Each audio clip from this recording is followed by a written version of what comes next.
Well, it'd be an understatement, to say that there's a lot going on in the world today. Excuse me. We could go through a list of things that are there, and the news anymore is never boring. It's always got something in it, and there's common themes. Of course, the COVID crisis, coronavirus, it's still there, front and center. It's nice to see that the cases are going down and the number of deaths are going down. It's still with us though, and will be with us for some time.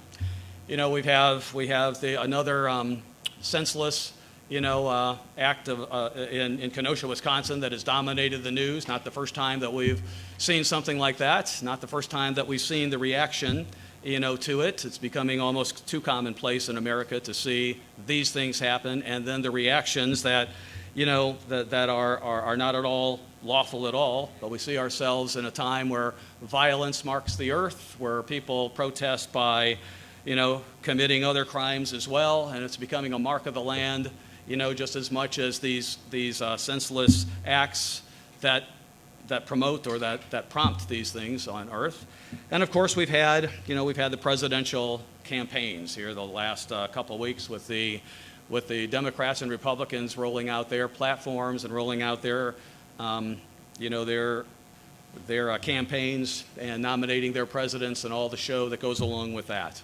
And you've probably seen the snippets of all those things, and both candidates believe they're the best one to lead the country forward. Both candidates can espouse their past in the midst of a country and a nation and a world that really hasn't changed a whole lot over the last several years. It still has the same problems, and they just seem to get worse and worse and worse. But you've seen that occur. You've listened to what they have to say. And perhaps some of us, as we listen to some of those things, we find ourselves leaning one way or the other. We learn that, the answer to any of the world's problems is not in mankind. It's not in one party. It's not in one candidate. As things go on, everything will stay the same. And I hope as we're going through this, we might find ourselves like motivated to do something and thinking we have to become part of the process. And I just caution us all to remember we are citizens of the kingdom of God. We're not here to be part of this world. We know that the only answer to this world's problems are Jesus Christ returning. It's not in this party or this man or that man. It's only in his return. And you and I were called to make our calling and election sure, to be sure that we are following God, because that's where the future lies, and that's what's best for all of mankind.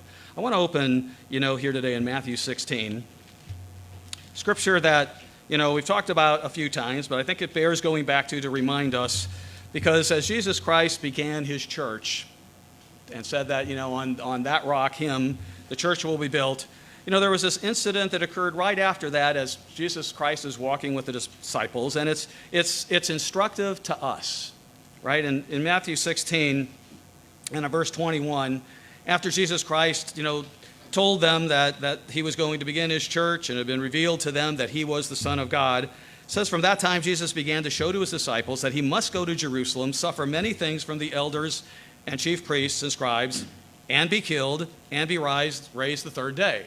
That was the plan. That was the plan of God, set from before the foundation of the earth. That was what was going to happen. Peter, picked up on what he was saying, took him aside, took Christ aside, and began to rebuke him, saying, far be it from you, Lord, this shall not happen to you. Again, we look at that verse and we think, we can understand what Peter is saying. We would say the same thing. No, I don't want you to die. I don't want any harm to come to you. But Christ's words are striking, striking when you look at what he said. He turned and said to Peter, get behind me, Satan. You are an offense to me, for you are not mindful of the things of God, but the things of men. Peter's heart was right. But Jesus Christ was instructing him, don't be wishing against the will of God. This is the will of God, that I will die, that I will be raised the third day. It sounds awful. I'm going to suffer, but that's the will of God. Don't be on the wrong side of the will of God. He is in control. The plan will go as it is. And we need to keep that in mind as we might get involved and excited by the things of the world and have this or that. Don't get involved in the things of the world. God is in charge. Whoever he wants in office will be in office. And we don't want to find ourselves voting against God's will. because we don't know what God's will is. We can kind of imagine, we can talk, we can speculate and say, well, if this happens, this, if that happens, this. Whatever happens, it's God's will. Now, we need to keep that in mind of who we are and what God has called us to. You've probably heard so many times, in sound bites over the last few days, this is the most important election in U.S. history. Both sides are saying it, right? This is a crossroads. We are either going to go one way or another way. Most important election in history, and in a way I believe it. In a way I believe it when I look at what is both sides are saying and what is going on. And it may well be the most important election in U.S. history. Doesn't mean we go in and put our ideas in there. We can look at this. I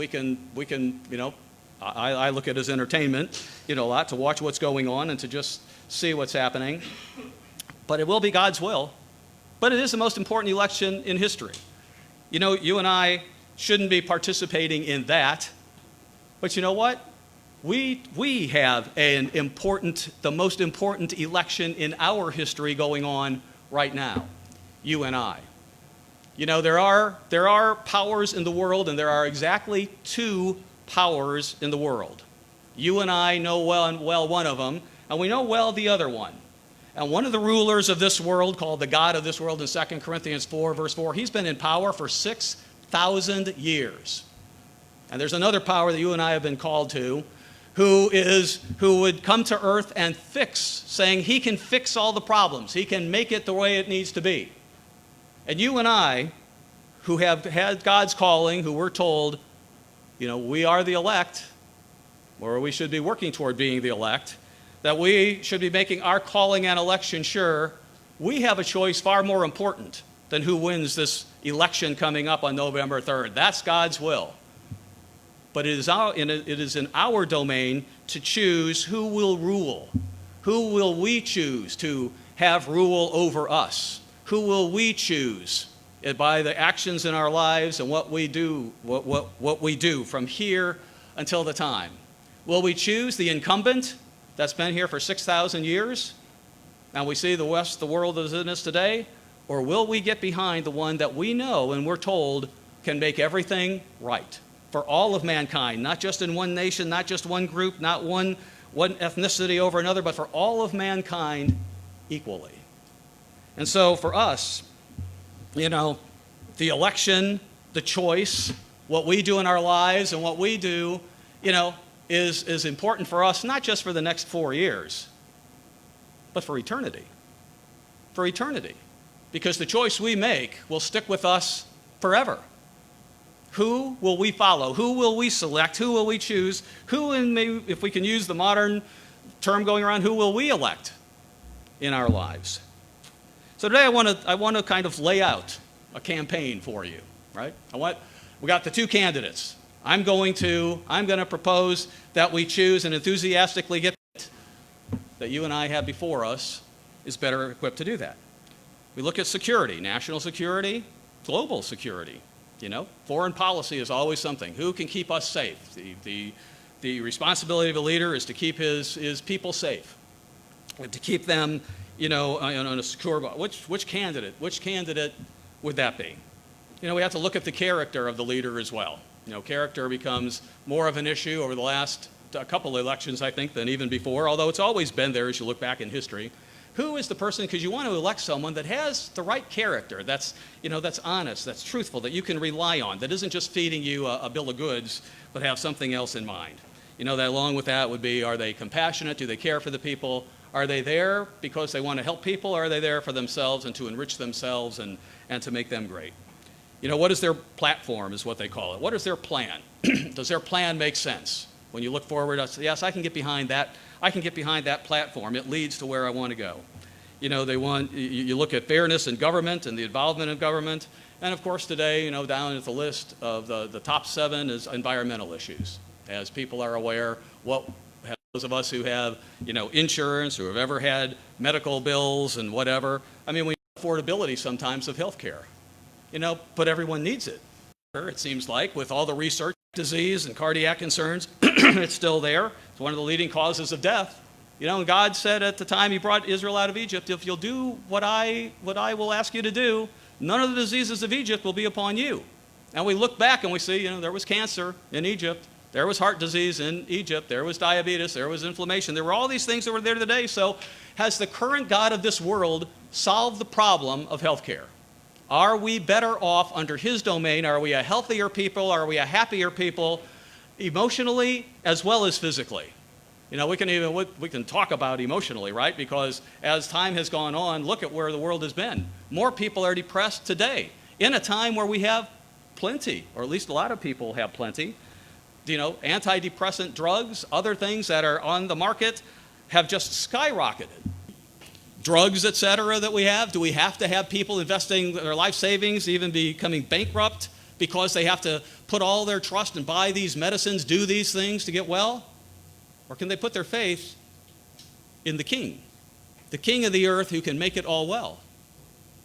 And he's already shown that he can do it. Let's go back to Psalm 103.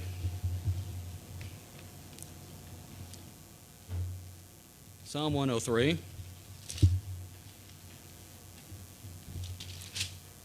Here in the first few verses of Psalm 103, David who chose God to be his king. He followed him and not the God of this world in his lifetime, the same opportunity that you and I have to do. He says in Psalm 103, verse 1, "Bless the Lord, O my soul. All that is within me, bless his holy name. Bless the Lord, O my soul, and don't forget his benefits. He forgives your iniquities. He heals your diseases. He redeems your life from destruction."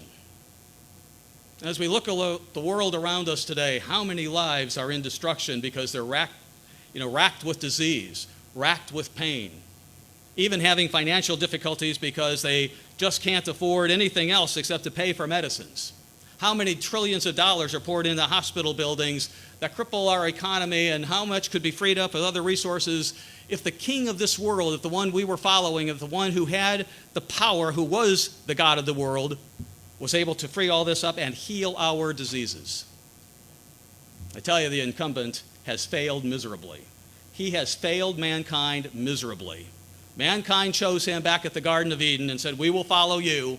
He has been a miserable failure. And he's had 6,000 years to fix it, and it only gets worse. But like in any government, it doesn't take just the leader, it takes the people to do things as well. So, of course, in healthcare, it isn't going to be just Jesus Christ who comes and heals everyone. Certainly he can do that, but we have our part in it as well. And one thing that doesn't happen so much in the current world, with the answer being, just take this drug, take this drug, keep doing everything you're doing, we'll just give you a drug for this and a drug for that. There's going to be some education on how to be healthy, because God created us as physical people, and he created us in a way that we have to take care of our bodies. And so there will be an education on how we take care of ourselves. And believe me, it'll be far different than the education that we get in the world around us today. Food will be a key element. It's the fuel that feeds us. It's the fuel that strengthens us. It's the fuel that can make us very well, or as we see around us today, what we eat, simply the results are it makes us very, very sick and very, very dependent when we look to doctors and the way of this world to heal us. The doctors today in healthcare today very seldom talk about what you eat and what you need to do to keep your health and to turn it around. It won't be that way under the new king. It's that way in this one. It's this way under this regime and under this God that the world has been following for 6,000 years. It won't be in that way. There will be education in every single aspect of life at that time. This is how to live. This is how you were created. This is what you do. You want a happy life. You want a healthy life. You want to wake up in the morning and be energetic and full of excitement about what's going on that day and feel good. This is what you do, And we might say, is that a promise? But no, it's not just a promise. We see it here that happened. Let's go back to Daniel 1. Daniel 1. Another man who didn't choose to follow the kings of the world, the government that he was in. He chose to instead follow God. He didn't follow what their commandments were during that. He obeyed the laws of the land, but he followed God's principles even when he was a young man. And even when he was brought out of Judah into Babylon, a world-ruling empire at that time, and in the court of Nebuchadnezzar. And he had to make a choice. He had to make a choice, right? When he came there and the supervisor of the young men who were in the king's court told him, this is what you eat, he made a choice. And Daniel 1, verse 8 says, Daniel purposed in his heart that he wouldn't defile himself with the portion of the king's delicacies, nor with the wine which he drank. So he requested of the chief of the eunuchs that he might not defile himself. It wasn't just unclean foods, it was what they were eating, the stuff of what everyday food or the food of the rich in Babylon was. He looked at it and thought, well, that's not the way to health. That's not what I was trained in. So instead he chose, as you go read through the verses, he chose, give us vegetables. The steward was like, what? You can't just eat vegetables. Wow, you've got to eat all these other things, right? You want to enjoy life. But the steward, Daniel, said, just let us look at it for 10 days. Let's just see it for 10 days. What happens if we just eat these things and not all these delicacies and all the things, probably an array which we would look at and look at our world around us today and say, look at all the delicacies we eat and how much nutrition and how much good are any of those in theirs. So Daniel and his comrades did that, and in 10 days, in verse 15, it says, their features appeared better and fatter in flesh than all the young men who ate the portion of the king's delicacies, who were being fed the very best. So the steward took away their portion of delicacies and the wine that they were to give to drink, and he gave them vegetables. Oh, I saw that. I saw it work. You know what? Everyone's eating this from now on. Look how fresh. Look how energetic. Look how sharp these young men are. Get away with the food that we've been eating. Let's eat this instead. This is the way to health. This is the way to vibrance. This is the way to emotional and physical health. The way the world will live under the king that you and I have to elect, have the opportunity to elect, to choose. The way that we could live right now if we elect him, if we believe what he's saying and we apply the things into our life. So, we look at health care. Do we choose this way? Do we choose what's going on for, hundreds of years in this country, 6,000 years under man, and just see man continue to be sick? See it continue to rely on substances and doctors and hospitals and endless trips to the doctor? Or do we follow the king that can bring this all to an end and heal all our diseases and make health care a thing that we are absolutely thrilled with and not a thing that bankrupts us, that oppresses us, that keeps us down and keeps us tied to someone other than God? The choice is yours and mine. It's up to us, right? God's given us the choice. Who do we elect? Who do we elect? Do we elect the king to come to earth to replace the current God? Or do we choose, by the way we live our lives, what we do every day, do we choose, I choose the incumbent. I kind of like the way things are going in this world. Well, that's healthcare. Let's look at the economy. The economy is important to everyone. It's just a way of life that we have things that we can, or the resources that we can buy. We all want to provide for our families. Not all of us have all talents that we can do everything, ourselves and be self-sufficient in every single area we need. Even in ancient societies, they bartered, and there was an economy that went in because we had to have others help us with some of the things that we did in life. So money is a necessary thing, and God never in the Bible does he ever say money is evil. He says the love of money is evil, but he never says money is evil. It's just part of how the world operates and has always operated. And so, if we look at the world around us today, we happen to live in a very, very well-blessed land. But we're one of how many nations on earth? 200-some nations on earth. Would any other nation on earth willingly trade to be where we are today? Absolutely. Absolutely. That's why we have the immigration issue that's there. We want what you have because where we are living, it's not nearly as good as what you guys have. So we can come at this from a little bit of a different viewpoint in America than the rest of the world would be, which would willingly and happily trade places with us in an instant. And that's what they would like. That's what they would like to do. But how does God feel about economy? When we look at the economy, even in America today, and of course it's gotten to the point where with this virus we have things going on that are, that have crippled the economy a little bit, but none of us are really hurting, I don't think. And if you are, I hope you'll let us know. But we live in a time that has been very good, but it's not where it appears to be going. You look at the world around us and you listen to some of the rhetoric that's going on in the media and what some of the candidates are saying, and some are very displeased with the way America is. I would like to see it go in a different direction. But you do have to wonder, are they looking down the road? Because if we look outside of the parameters, not saying anything about anything that's going on in this election, this United States election today, let's look at the world as it has always been. Okay? You have economies that have always throughout history benefited the king or the rich of those nations. It's always been that you have a ruling class that has all the opportunities, you have another class, and then you have a lower class. And it was almost an act of God if you can move from one class to another. If you happen to be born into one, you were going to have plenty. If you happen to be born into another, you just didn't have the opportunities to move and educate yourself and improve yourself and do better. That's been the history of mankind. And when mankind is resurrected, you and I, when we talk to them, we're going to be amazed at the way they live their lives. It was nothing the way you and I have had the opportunity to live our lives in this country.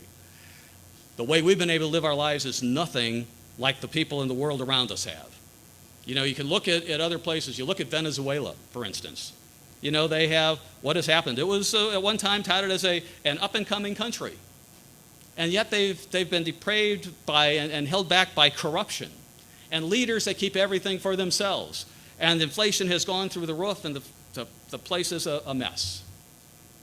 You look at places like Nigeria that has an abundance of oil. It should be one of the richest nations on earth. And if it had a righteous leader, could well be, but it's always been, I'm here to enrich myself. And the ruling class has always done that. And so even in America today, we know that those in power enrich themselves, and it's always a ticket to it. It's just one of the things that happens in life. This is one of the examples that the God of this world has set. He had a very responsible position before, back whenever. If we look back at let's look back at Ezekiel 28. Ezekiel 28.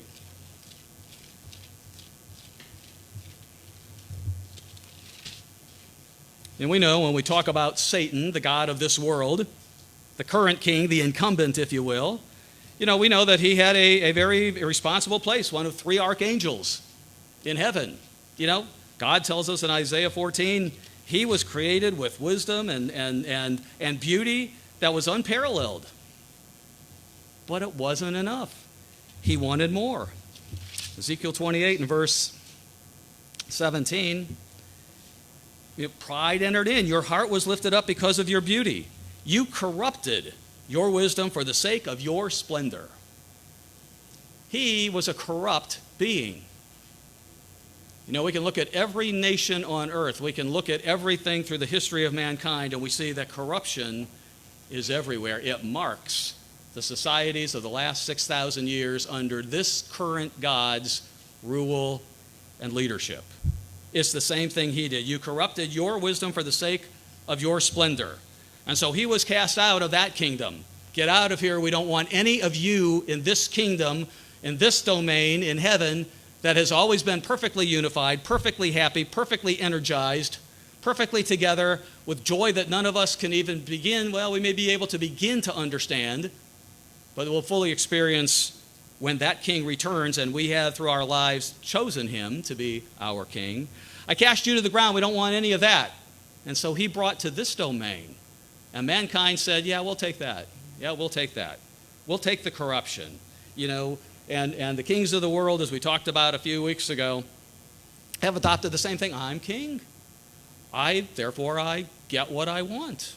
It's all about me, and I keep these people, oppressed before me. I don't allow them to rise up because that's a threat to me, and no one's going to interrupt my power. It's not in my interest for them to develop or to become more than they need to be. It's in my interest to keep them held down. we could talk about greed, right? Greed, we could give a whole sermon on greed. It's extant certainly in the world around us, and as we look in this country from what it began as with open markets and everything, and we look what's going on around us today with salaries, we can see the greed in it, and it's gonna destroy this country, along with the other things that are prevalent in it as well. But that's the current leader. In 6,000 years, nothing's improved. Nothing's improved. It's all the same. When Jesus Christ returns, there will be an economy that's set up on principles. He's already shown, through the nation of Israel that he brought out, that was clearly his nation. He said, "You're my people. You're an example on the earth. You're going to follow me." You know what? He provided everything they needed. They didn't want through 40 years in the desert. There was no food. There was no water. He provided everything they needed. They were happy. Even their clothes, even their sandals didn't wear out. They never wanted for anything. Matthew 6, when Jesus Christ was on earth, the coming king that would replace the God of this world, he said, "Seek first my kingdom. All these things will be added unto you. Don't worry about it. Don't fall into the trap of this world where you have to think about it and you have to get ahead and maneuver and do this and do that just to get yourself ahead and get what you want. I will give it to you. Just live the life that you need to live." But along with it, there's going to have to be education, because the people coming out of this domain, the people coming out of this kingdom of this God of this world, this Satan, who's implied and influenced people with his ideas, which are exactly what he did that got him cast out of the best place that you can even imagine.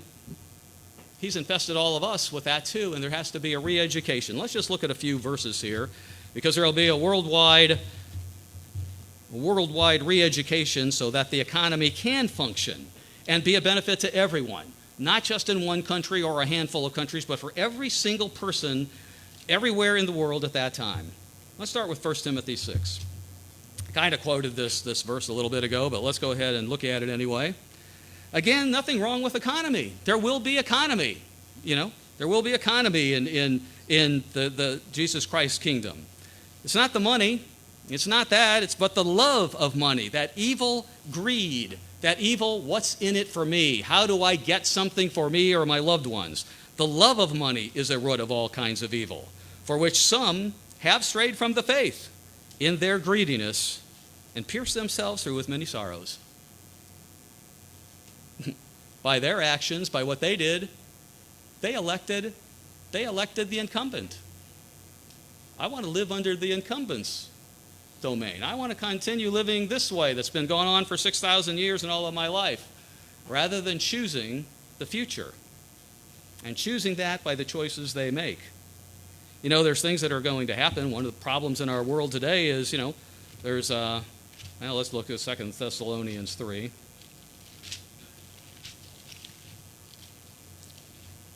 In that economy, everyone will have work. And mankind was made to work. Jesus Christ still works. God the Father still works. People were not created to just sit back and do nothing and have everyone else take care of them. Now, there comes a time in life when you're older and things like that where you retire, and the Bible shows that. But here in 2 Thessalonians 3, also in 1 Timothy, it says, "For even when we were with you," Paul writes, he says, "we command you this: if anyone will not work, neither shall he eat." It's not just government handouts that are going to solve the problem. People will be productive. They will be learned, and it's a way to happiness. Want well-being? Want depression to disappear? Man, get busy. Have a purpose in your life. Do something. Do something with it, and don't just sit home every day and worry about everything. Verse 10, yeah. "For we hear that there are some who walk among you in a disorderly manner, not working at all, but are busybodies." Because we kind of fill our time. If we're not working, we can be busybodies, we can be gossips, we can be violence on the streets and find some meaning in our lives by something directed by the God of this world that is the opposite of what God had intended for mankind. There's always going to be something to fill our lives. It should be productive work, not just the things that may go on. Let's look at Leviticus 23. Leviticus 23.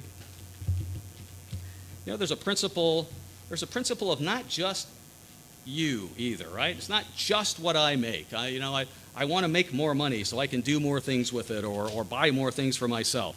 God built into his nation, back in Israel, and he talks about it in the New Testament today, and certainly will be part of the kingdom that's coming when Jesus Christ returns.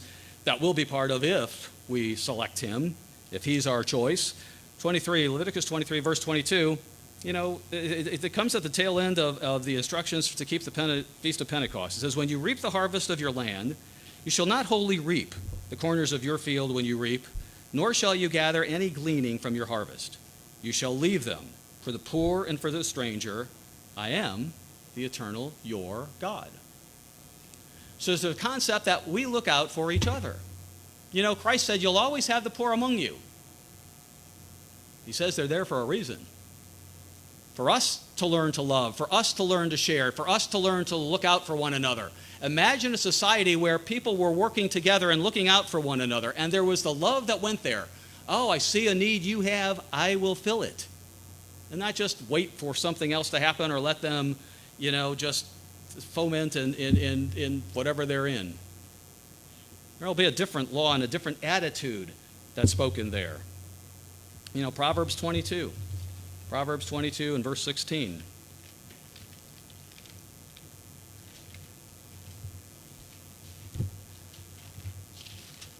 Follows along the same thing. It says, he who oppresses the poor to increase his riches. We may not see that in our United States, in our corner of the world. You look at other countries, you look back in history of mankind for the last 6,000 years, the poor have always been oppressed. Why? To increase their own riches.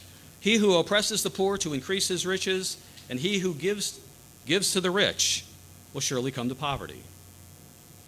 There will have to be re-education. People will have to look at things differently and behave differently and not just think continually, it's all about me. It's all about what I want. It's all about what I need. It's all about what I can accumulate. Totally different than the world around us that has been directed and influenced by the king of this world, the God of this world, who was always about what's in it for me. I want this. I want that. I want to be God. I want this. I want people to bow down to me. It's never about others and their well-being, and he's handled his control of this world in the same way. You can mark down Psalm 52, verses 6 and 7, but let's go back to Proverbs 3. Part of our economy and something that's always talked about in presidential campaigns is taxation, right? It's an issue this time. One will cut taxes, the other one will increase taxes, and all these things that go on with it. In Proverbs 3, verse 9, there's not going to, and if we want to continue in that way, that's kind of what we do every 4 years, 8 years, or whatever it is, up and down, and whatever. But in Proverbs 3, verse 9, it tells us kind of what it will be like when Jesus Christ is king. It says in 9, honor the eternal with your possessions. Back in 1 Samuel, I think it's 1 Samuel 29, David gives a very meaningful prayer when he's gathering offerings for the temple. God has told him he's not going to be able to build it, that Solomon will. But he takes this offering up, and he gives a beautiful prayer. He says, God, everything is yours. Everything is yours. We're just happy to have it, and we willingly give it to you. We willingly give it to you because we recognize where we come from, or where it comes from. Honor the Lord with your possessions and with the first fruits of all your increase. There will be a tax. It'll be called a tithe. Same system that we live in today. It'll be enough. It'll be able to handle all the needs of the government at that time that's in stake, the same way it would be if it was implemented today. It won't be the taxation of today, where here we have a certain rate. You hear about other countries that have rates of up to 40 and 50% as they fund things. It won't be that way.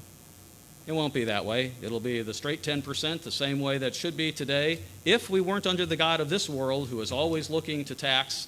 And God warned his people, Israel.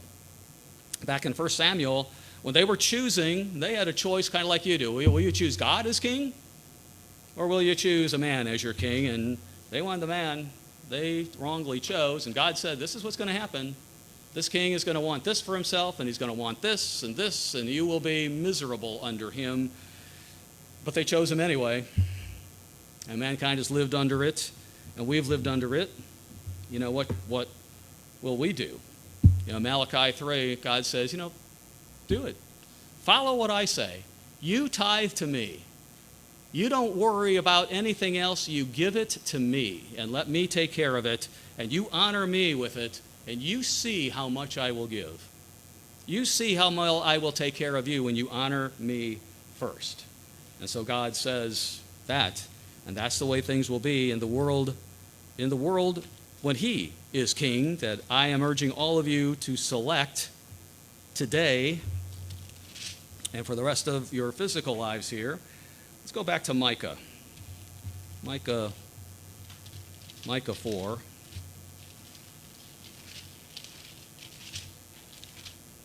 Micah 4 and verse 1. These are scriptures that will doubtless be read wherever you're going to the Feast of Tabernacles. It says, it shall come to pass, Micah 4, verse 1, it will come to pass in the latter days that the mountains of the Lord's house shall be established on the top of the mountains. It'll be above every nation. It'll be the supreme government. It'll be exalted above the hills. There will be other little domains out there with other kings, all submissive and all following the lead of the overall world-ruling king. And people will flow to it. Many nations will come and say, let us go up to the mountain of the Lord, to the house of the God of Jacob. He will teach us his ways. We will walk in his paths. For out of Zion the law will go forth, and the word of the Lord from Jerusalem.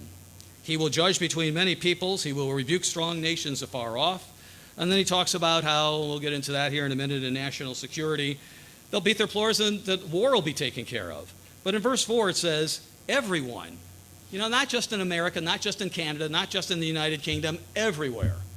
From the very southernmost nation, the very poorest nation in today's world under the jurisdiction of the current incumbent God of this world, everyone to the richest person on earth, everyone will sit under his vine and under his fig tree. Everyone will have an opportunity to have that land and to enjoy life and the physical blessings that God has given. It won't be just for the select few.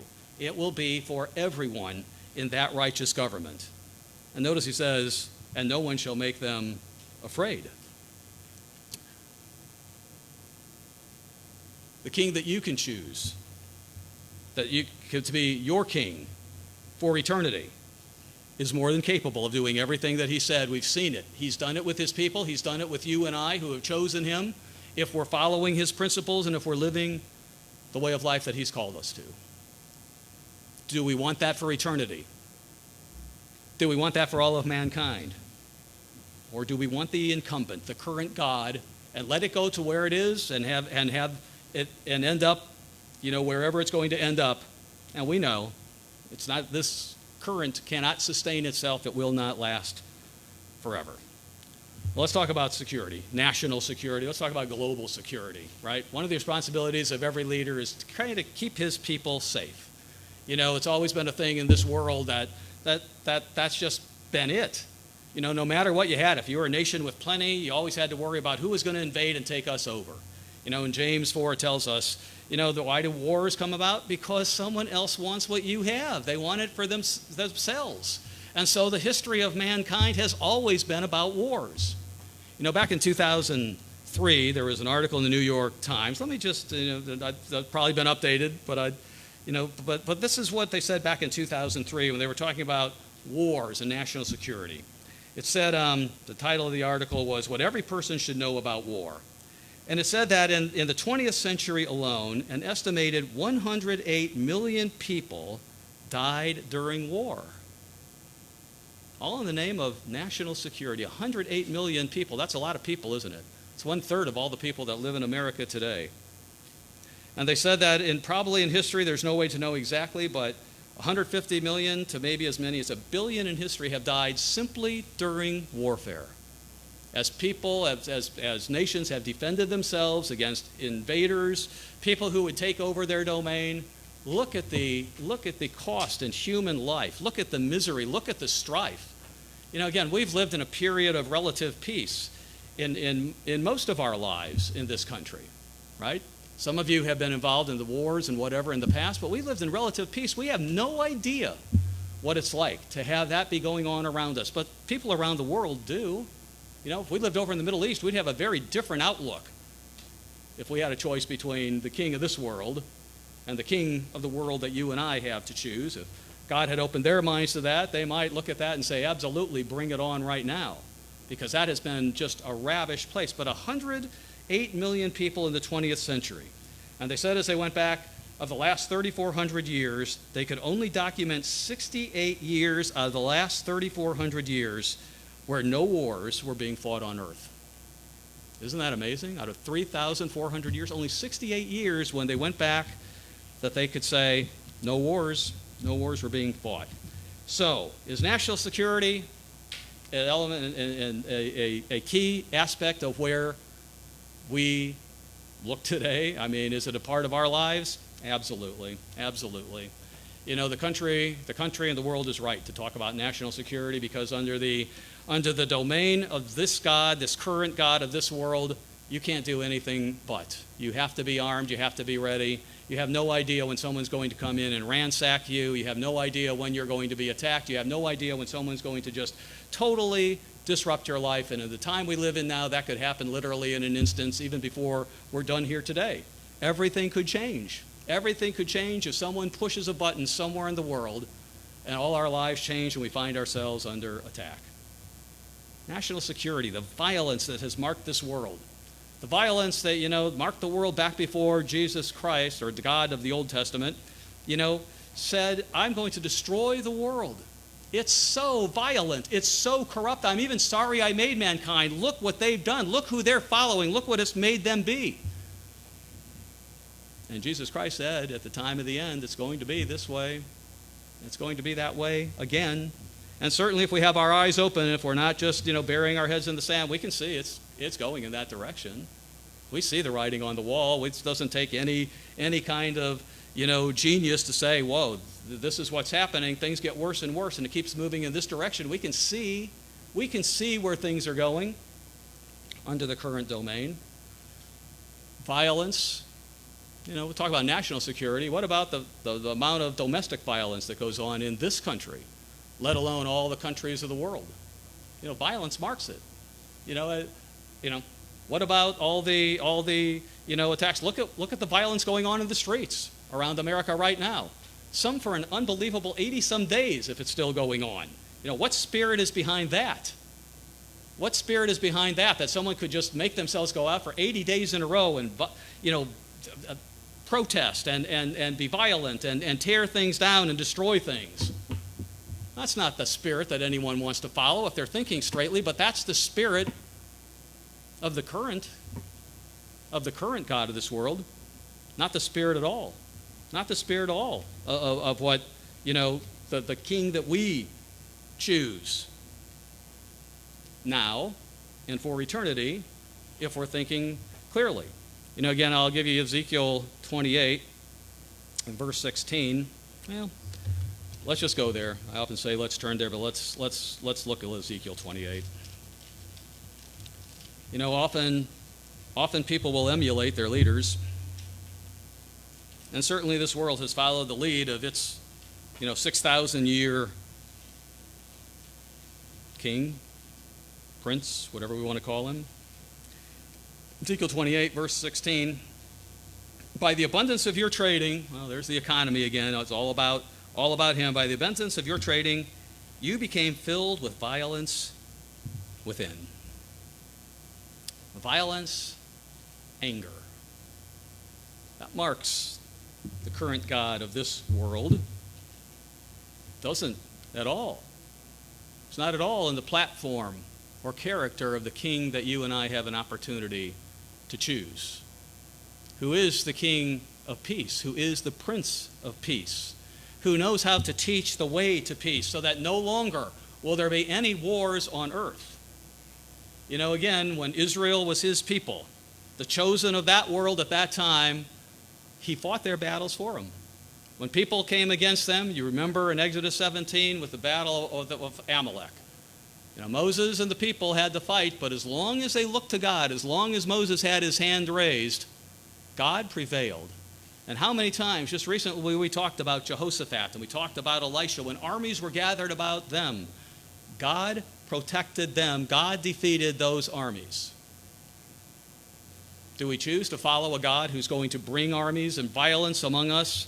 Are we going to, and wars among us? Or do we choose a God who will fight our battles for us even in this world and then trust him to do it?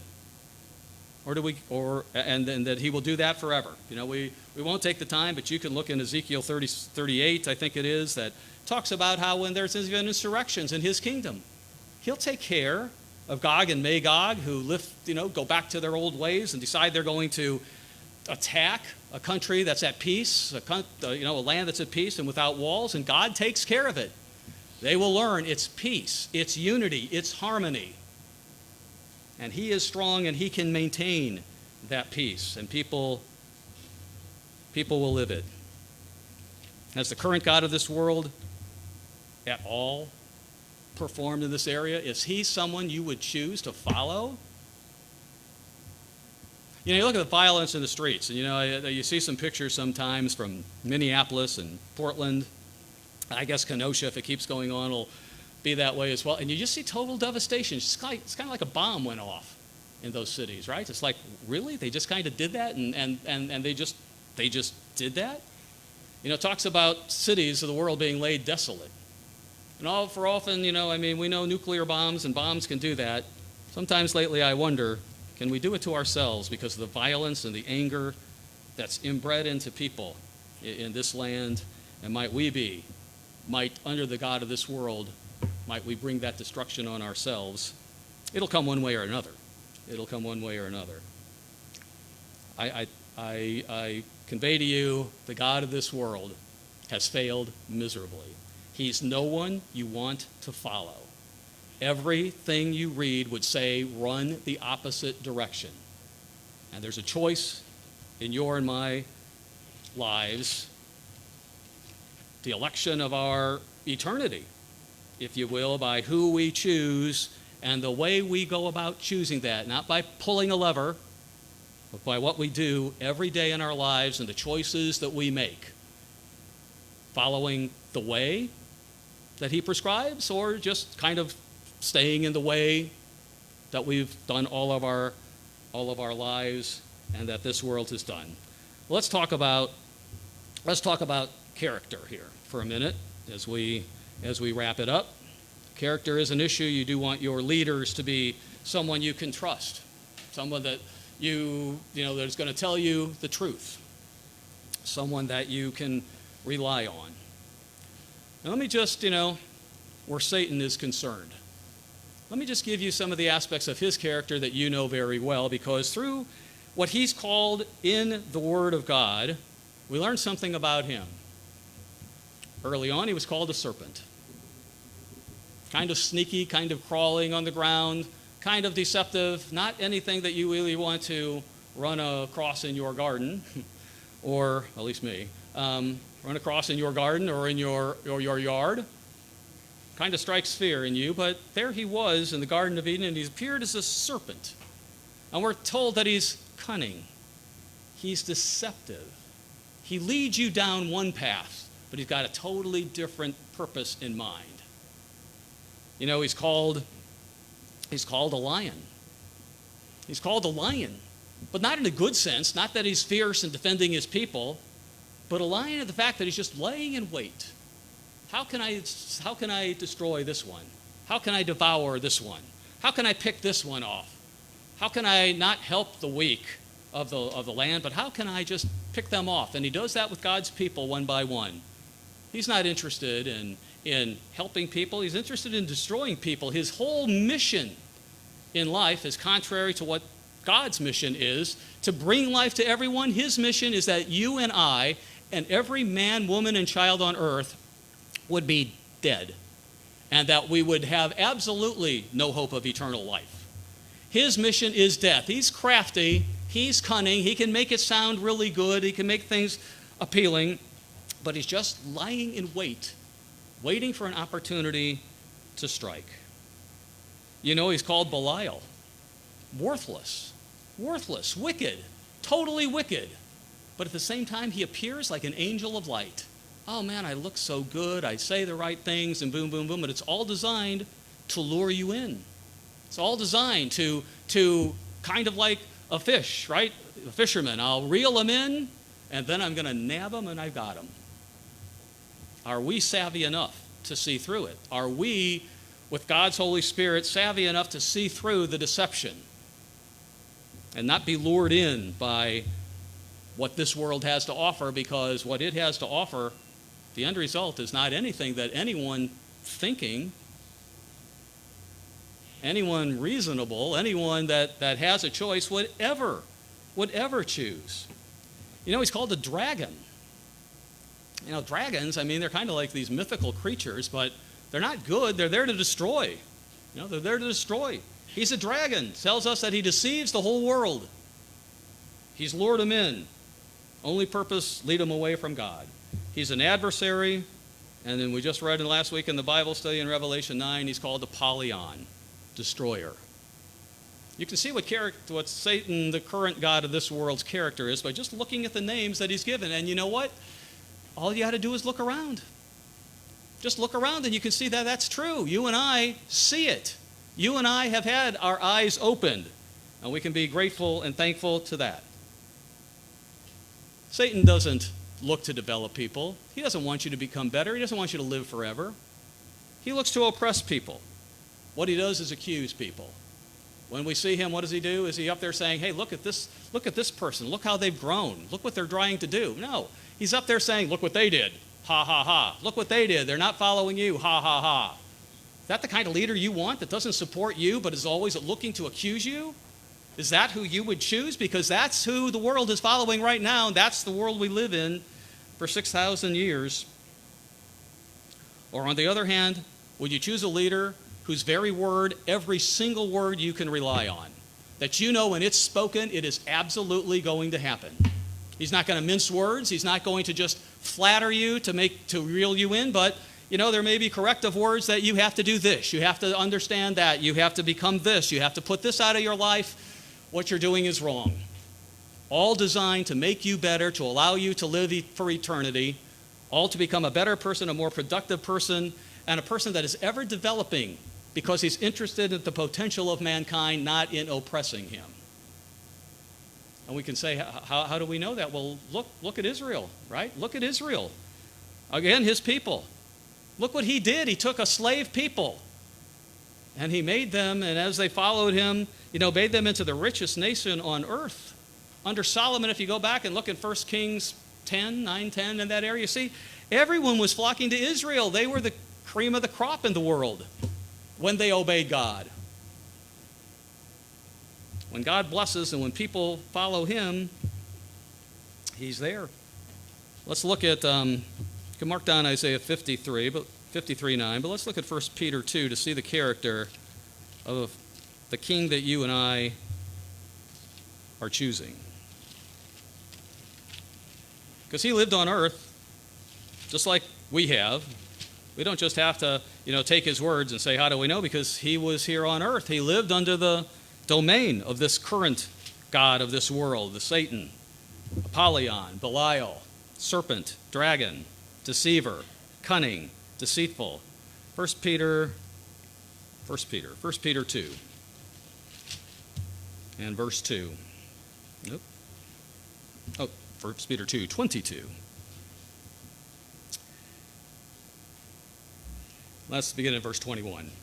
For to this you, that's you and me, for to this you were called, because Christ suffered for us, leaving us an example that you, that's you and me, if we choose him as king, that you should follow his steps, who committed no sin, nor was deceit found in his mouth. What he said, you could rely on. Who, when he was reviled, didn't revile in return. When he suffered, he didn't threaten, but committed himself to him who judges righteously. He sacrificed his life. He went through unspeakable agony. Why? Because he did it for his people. his subjects. Here's a leader that sacrificed it all for you and me. He wasn't looking to see what's in it for me, or he would have said, I'm not doing that. He did it for you and me. He's already proven his love for people of all races, all ethnicities, all backgrounds. He's already proven it. And he lived his life without ever submitting to the God of this world. He lived it apart from what Satan would have him do, despite temptations. You know, we think we have temptations. We have no idea the temptations that Jesus Christ went through. And he, through the power of the Holy Spirit in him, and because of the joy set before him, because he knew what he was leading to, what life was leading to, that it was worth it. This is the choice that he made. And truth? I mean, we have his word right here, right? In all our laps, we have his word. Can you find one bit of error in this word? Even one? Even one small one? No. It's absolute truth. What's written here, history has proven, is absolutely happened. What's written there is absolutely going to happen. You know, social justice. Social justice is a cry in the land today. And understandably so. I think we all have a lot to learn in that area. Social justice won't be an issue. Now, it may be in the early days as we all learn what it is, but social justice won't be an issue with Jesus Christ as king. It certainly is an issue under the domain of this current God of this world, because people are screaming it everywhere. And you can't go anywhere in the world where you don't see social injustice, right? It's a total inequality in every single corner of the earth, including in the United States. It won't be any social injustice under this king. You know, when he was on earth, when he lived in a society that was like, well, you're a Samaritan, I'm not going to talk to you. Oh, if you're a Roman centurion, you're below me, I can't talk to you. What did we see him do? He spoke to the Samaritan woman. He responded to the faith in the Roman centurion. In his lineage are Ruth and Rahab, not just all members of his chosen family, because he's there for all of mankind. And he is perfectly impartial. Romans 2.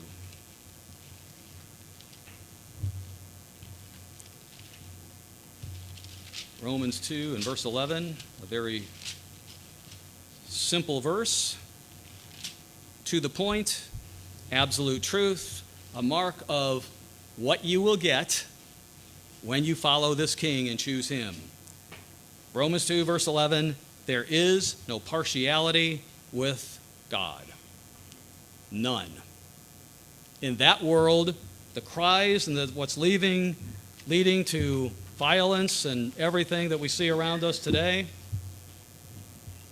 won't be there. It'll be a perfectly just. Everyone equal, everyone treated equally, everyone growing, everyone developing, everyone feeling the zest of life, the zeal of life, the purpose of life that motivates us, that makes you want to get up in the morning, rather than whatever happens in the world today among those who are depressed and have nothing to do and just are waiting for whatever it is they're waiting for. His platform is perfect. His platform is the one that every single thinking, rational, awake human being would choose if they had the opportunity. And they will have the opportunity in the millennium and in the second resurrection, but you and I have the opportunity today to choose that. And if we're at all putting things together, it would be like there is no choice. His plan is flawless. His plan is perfect. His plan is for eternity. And we see it, and as we go through the holy days, we see it played out every year. On the other hand, will you continue to yield to a God who lies? To a God who has absolutely mishandled everything that's put in his hands, who has never been for people, who keeps them rackled with health and sickness, who keeps them oppressed, who keeps them held down, who keeps them in war and who brings violence on them all the time and has had them governed by kings and kings like him who just want to enrich themselves and make you do what they want you to do.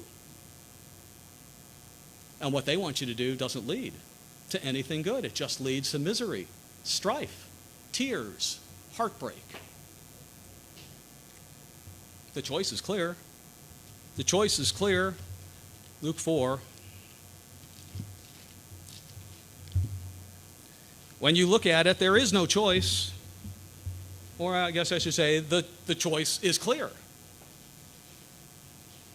Luke 4, verse 18, Jesus Christ, when he was on earth, the king to come, the king that you and I have the opportunity to choose in our lives today, excuse me, in our lives today and have those blessings we read about on Psalm 103 and that we read throughout the Bible on us today, he said this as he stood up, knowing that he was there at that time, but knowing he would be returning to heaven and then returning to establish his kingdom on earth.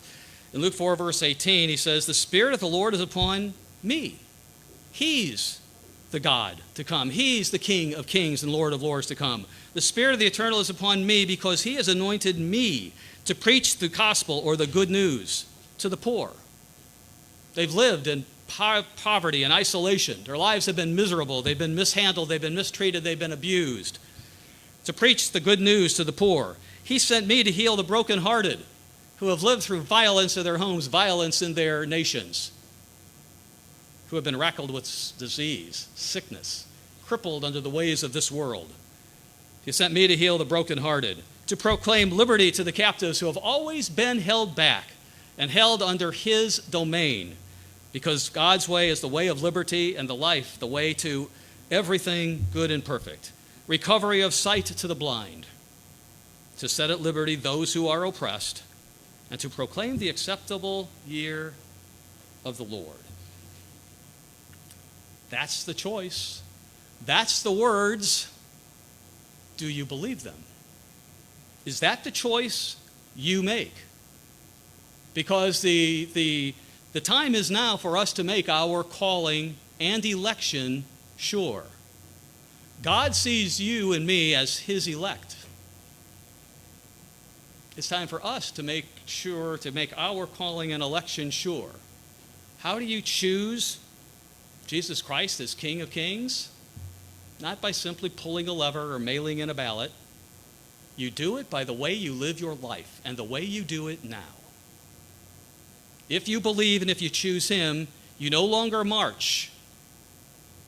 You come out of the world, you no longer march to the God of this world. You come out of this world and you start doing things and disciplining yourself to diligently and follow everything he said. And build that into your lives, to teach it to your children, to keep it in the forefront of your homes, to keep it in the forefront of your minds, keeping and realizing we're not citizens of this world, we're citizens of a kingdom to come that will be better for all of mankind. And God has called and chosen you and me to be part of that movement. There can be nothing greater on earth, nothing greater purpose in life than to be part of something that will have such a dramatic change and be so good for all of mankind. Forget the protests. Forget all this other stuff that goes on in the world. Choose to be part of what the real change in the world that will make a difference for all of mankind by the examples we live today. Let's close in Deuteronomy 30.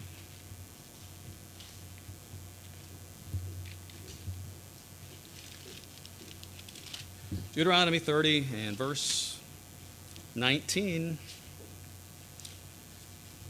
God makes the choice clear in these verses. I call heaven and earth as witnesses today against you. I've set before you life and death. I've set before you blessing and cursing. And I tell you, choose life, that both you and your descendants may live. And how you choose that is you love the Lord your God, you obey his voice, you cling to him, for he is our life and the length of our days, that we may dwell with him in his house and his kingdom forever.